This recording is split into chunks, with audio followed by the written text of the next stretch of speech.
Pemirsa, Anda kembali menyaksikan Breaking News pemilihan dan penetapan pimpinan DPD RI periode 2024-2029. Saat ini rapat paripurna pemilihan dan penetapan pimpinan DPD tengah diskors selama 5 menit.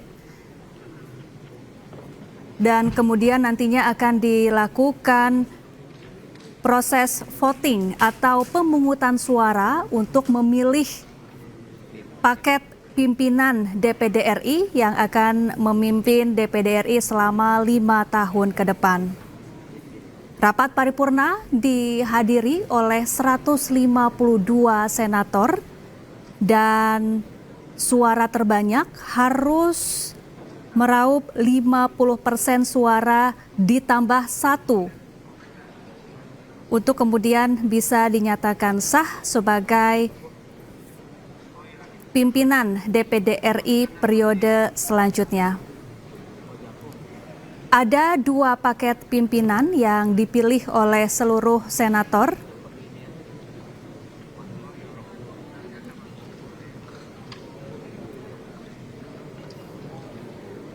Paket pimpinan 1 ini terdiri dari calon ketua DPD RI Lanyala Mataliti, kemudian calon wakilnya ada Nono Sampono, Elviana, dan Andi Muhammad Ihsan.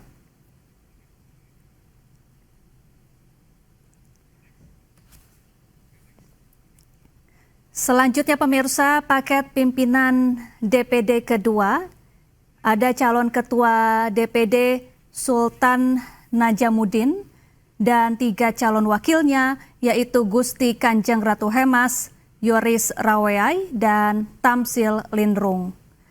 Kedua calon ketua DPD ini tadi sudah menyampaikan pidatonya terkait visi dan misi mereka jika seandainya terpilih sebagai ketua DPD RI periode 2024-2029. 2 paket calon pimpinan DPD ini juga tadi sudah menandatangani fakta integritas.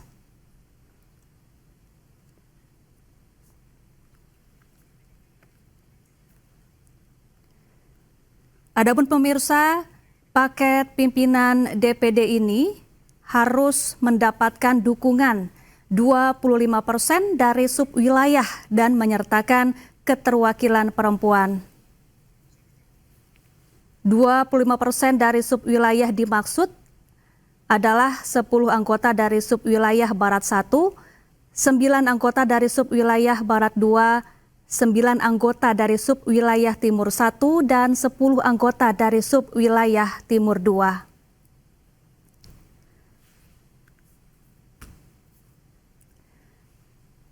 Sebelumnya pemirsa, rapat paripurna pemilihan dan penetapan pimpinan DPD RI periode 2024-2029 ini telah dimulai sejak pukul 19.30 waktu Indonesia Barat tadi. Namun rapat sempat berjalan alot dan berlangsung panas. Rapat juga sempat diwarnai oleh hujan interupsi dari sejumlah senator. Bahkan pemirsa, 2 calon ketua DPD RI Lanyala Mataliti dan Sultan Najamuddin sempat terlibat adu argumen. Sebelum penyerahan nama-nama 2 paket pimpinan DPD RI.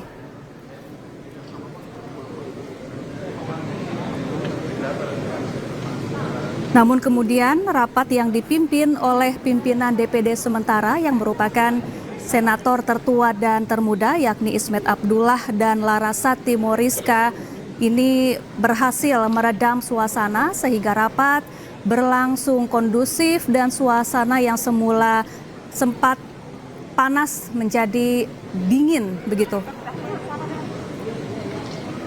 Akhirnya seluruh senator sepakat untuk menaati tata tertib DPD RI yang disahkan beberapa waktu lalu mengenai mekanisme pemilihan dan penetapan pimpinan DPD RI periode 5 tahun ke depan.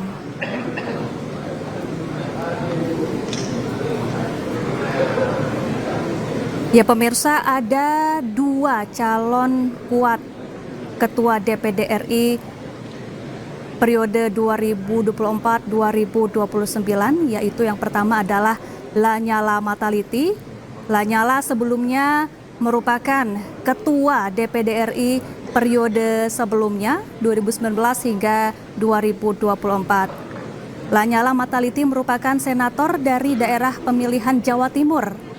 Sebelumnya ia dikenal sebagai mantan Ketua Umum PSSI dan juga seorang pengusaha. Melakukan perhitungan ulang jumlah anggota yang hadir fisik di ruangan sidang paripurna ini sejumlah 150 anggota.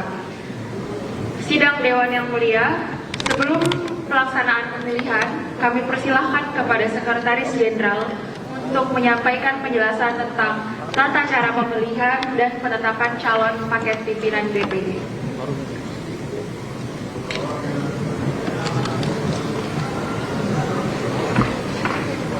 Instruksi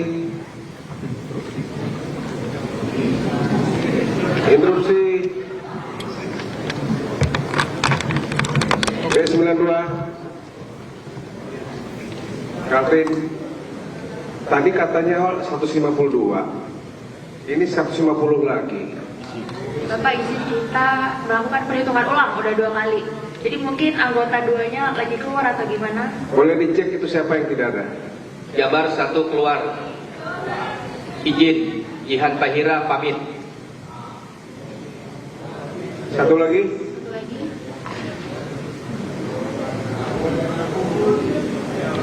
Mungkin dicek Bapak Ibu teman di sampingnya apakah ada yang kurang? Lampung cukup.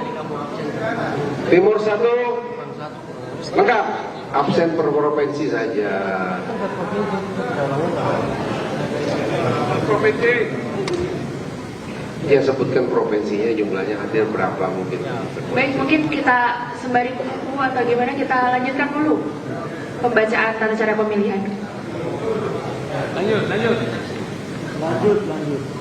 Lanjut.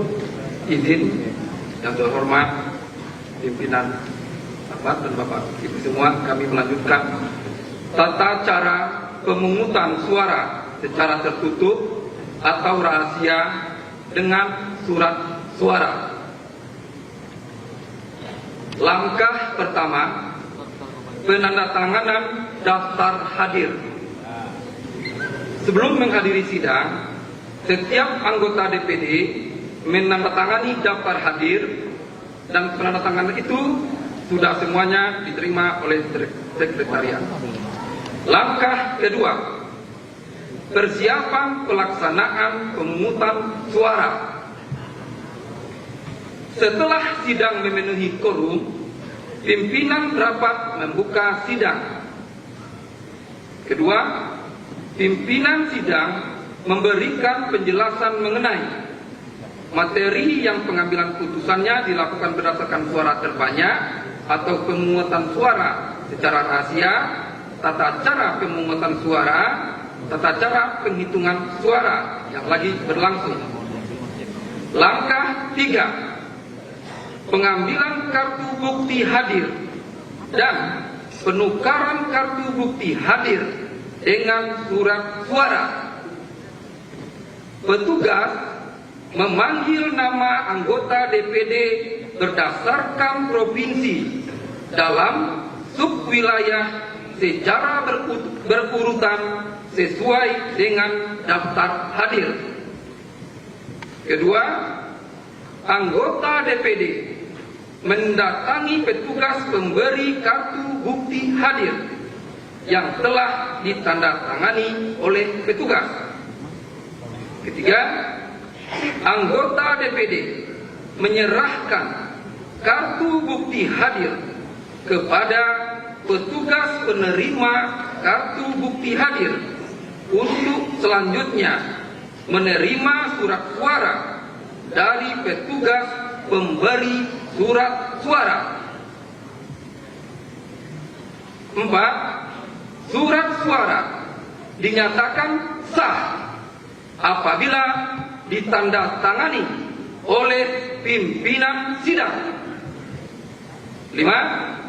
Anggota DPD yang disebut namanya dan belum menggunakan hak pilihnya akan dipanggil kemudian setelah semua anggota sudah menggunakan hak pilihnya. Langkah keempat, penyampaian suara.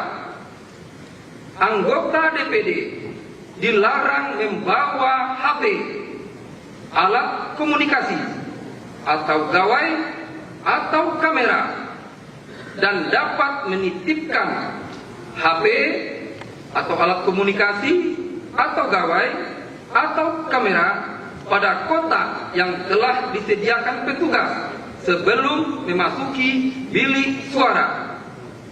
Kedua, penyampaian suara dilakukan di dalam bilik suara. Tiga, penyampaian suara dilakukan dengan cara mencoblos foto salah satu paket calon pimpinan pada area atau kotak yang telah disediakan pada surat suara. 4. Surat suara dilipat sehingga bekas coblosan tidak tampak.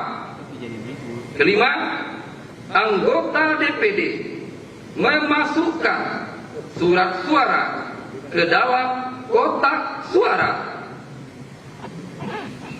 6. Setelah menggunakan hak suaranya, anggota DPD kembali ke tempat duduknya semula. Langkah kelima, persiapan penghitungan suara. Para saksi menempati tempat yang telah ditentukan.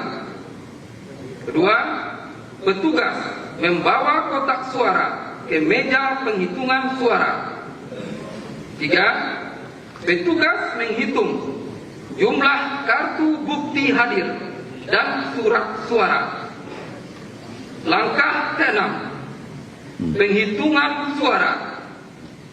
Penghitungan suara dilakukan oleh petugas dengan membuka dan memeriksa setiap surat suara serta menyebutkan pilihan yang tertulis pada surat suara di hadapan para saksi.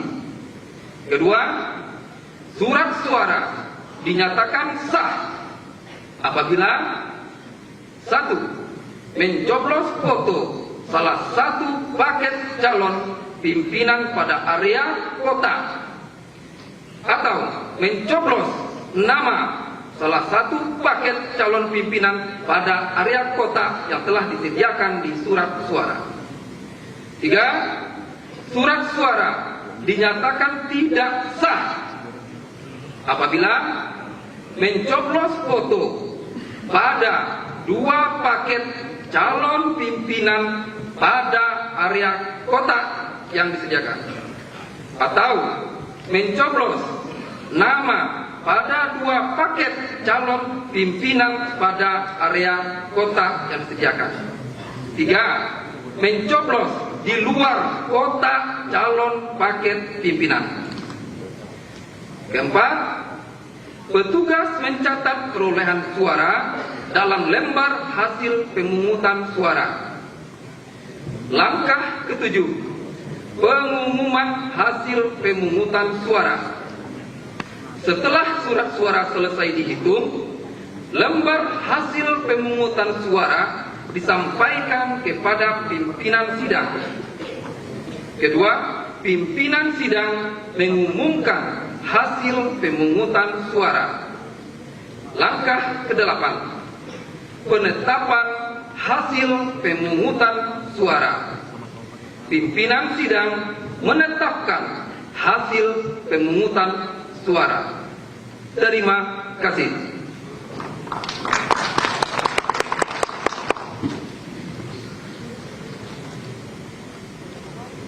Baik, terima kasih kepada Sekretaris Jenderal yang telah menyampaikan penjelasan tentang tata cara pemilihan dan penetapan calon paket pimpinan DPD. Pimpinan 134. Baik. Izin. Saya mohon agar di sini untuk kamera atau foto surat suara bagi saya tidak ada masalah, ya, itu tidak ada masalah. Jadi di TPS pemilu saja bisa foto di TPS. Sekarang TV juga ada siaran langsung juga. Ya, kita punya hak anggota untuk mendokumentasikan sebagai sejarah bagi kita masing-masing.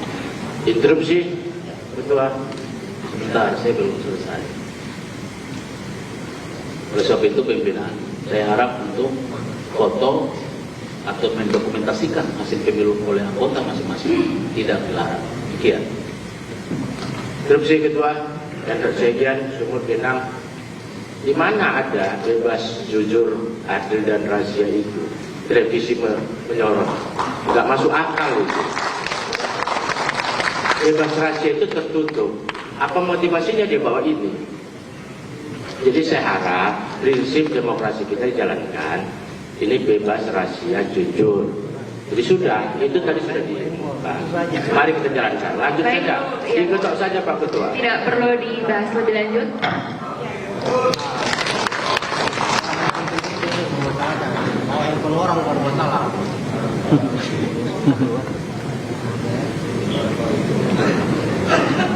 Baik, selanjutnya kami persilakan kepada Sekretariat Jenderal untuk mempersiapkan perlengkapan pemungutan suara dan dukungan perlengkapan lainnya.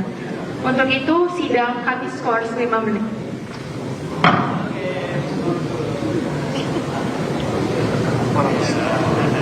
Skor terus mana makannya ini.